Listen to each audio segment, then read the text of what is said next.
చాలా మందికి ఒక డౌట్ ఉండే, పవన్ అన్న ఇట్లా ప్రశ్నించుకుంటూనే ఉంటాడా లేకుంటే ఓట్ల పండగ కస్తాడా రాడా అని. ఇక అసొంటి అనుమానాలే మున్న తీసిపడేయండ్రి. కాటమరాయుడు కత్తి పట్టుకొని ఓట్ల యుద్ధంలోకి రాబోతుండు.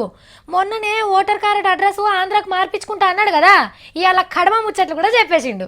2019లో ఎమ్మెల్యేగా పోటీ చేస్తాను. గెలుస్తానా ఓడిపోతానా నాకు తెలియదు.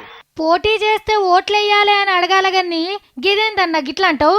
మీరు నాకు అండగా ఉంటారో లేదో నాకు తెలియదు. నేను మటుకు మీకు ఎప్పుడూ అండగా ఉంటాను. అంటే ఏందన్నా, జనం మీద నీకు నమ్మకం లేదా?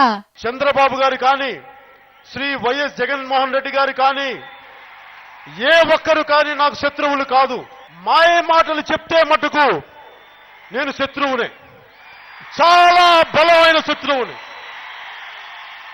చాలా బలమైన శత్రువుని. అవుగాన్ని కండ్లతలు ఎందుకు తెచ్చుకున్నావు సారు? స్పెషల్ ప్యాకేజ్ గురించి చదివి సైట్ కూడా వచ్చేస్తుంది, అంత చదివాను.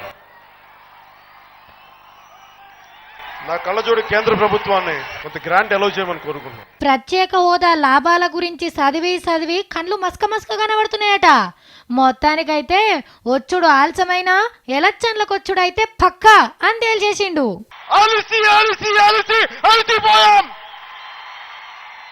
విసుగొచ్చింది. ఈ సమకాలీన